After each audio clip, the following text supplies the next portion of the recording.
BookTube. Hello friends, welcome to LizziefayeLovesBooks. I'm Elizabeth, and I've got an exciting announcement video for you today. Now, before I get into that, let me just say Happy New Year to all of you. I have so many videos and so many projects that I want to do and tell you about and everything, but before I get into all of that, which will probably take me most of the month of January just to wrap up last year and move forward with all of the projects and things that I want to do, I need to let you know about a very special readathon that is coming back. Now, those of you who have been watching BookTube for longer than 3 years, or maybe you've been doing BookTube for longer than 3 years, you probably will have heard of RYBSAT. And if you are newer than that to BookTube, you might not have heard about it yet.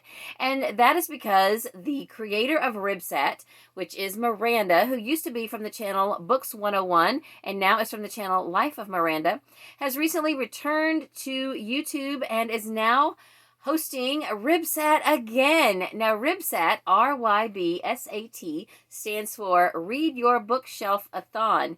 And it is just a really super fun readathon. It will be 1 week long, and it's going to take place from January 13th through January 20th.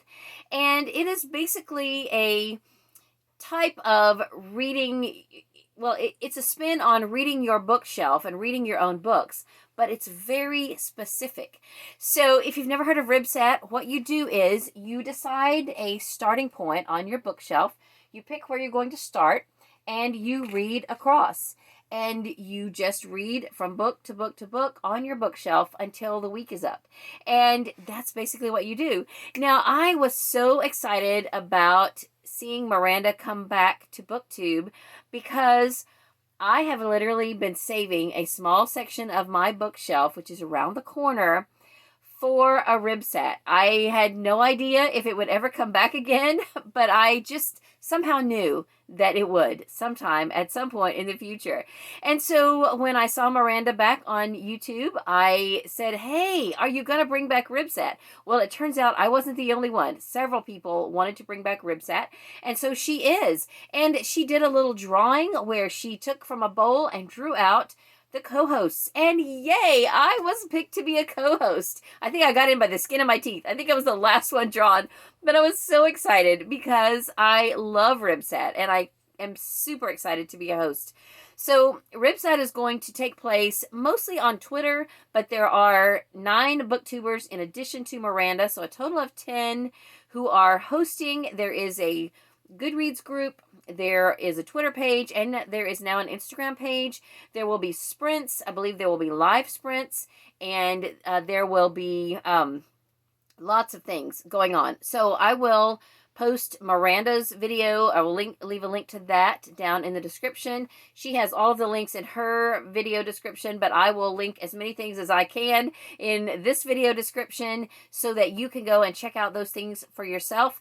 I am new to hosting RYBSAT, and so Miranda is very much more technologically minded than me, and there's a lot of stuff going on that I don't know how to do yet, but I'm going to learn because I would like to take what I learn in RYBSAT and bring some new things and breathe some new life into March Mystery Madness this year. So I am just super, super excited. So let me go now and show you my TBR for RYBSAT, and then I'll be back here to sign off. Okay, so I have moved around the corner now in my office. I'm still in the same room, and this is a section of our bookshelves that contain mostly nonfiction, and this particular section of books has several books that are about words or language, and maybe other subject matter that people might consider to be trivial or useless information, but I think that these books sound super interesting. I have gotten most of these books from library book sales, and I am going to start right here with this book, a non-eponymous. It is The Forgotten People Behind Everyday Words, an opinionated dictionary written and illustrated by John Bemelmans Marciano. And I have another book by him called Toponymity, an Atlas of Words. And I am super excited about both of those. Now, this book I've read before, but I want to read this again. This is a book that I think my mother gave me, and then also my husband's grandmother also read this, and I can't remember anything about it, but it's Oh Ye Jigs and Juleps, a humorous slice of Americana by a turn-of-the-century pixie aged 10, Virginia Carey Hudson, illustrated by Carla Cuskin. I don't remember anything about it, but I do remember it being very enjoyable. Now here we have Quotable Quotes, The Book Lover, from the witty to weighty and inspired collection of quotes. So that should be fun.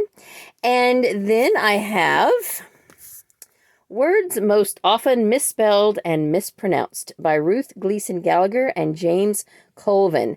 And I will probably just kind of skim through this, but I don't know about you guys, but I do let it bother me when I hear people mispronounce words. Now, I have done it myself, I know, but there's just something about hearing people mispronounce words that is a pet peeve, and it shouldn't be. I shouldn't let it bother me. But anyway, when I saw this, I thought, oh, I need to get this. This is right up my alley. And this looks hilarious. Pot Liquor, Pulley Bones, and Peavine Hay by Faye Brown. I think this is just going to be some fun little country-style stories. This book I have heard from several people on BookTube that it is really good.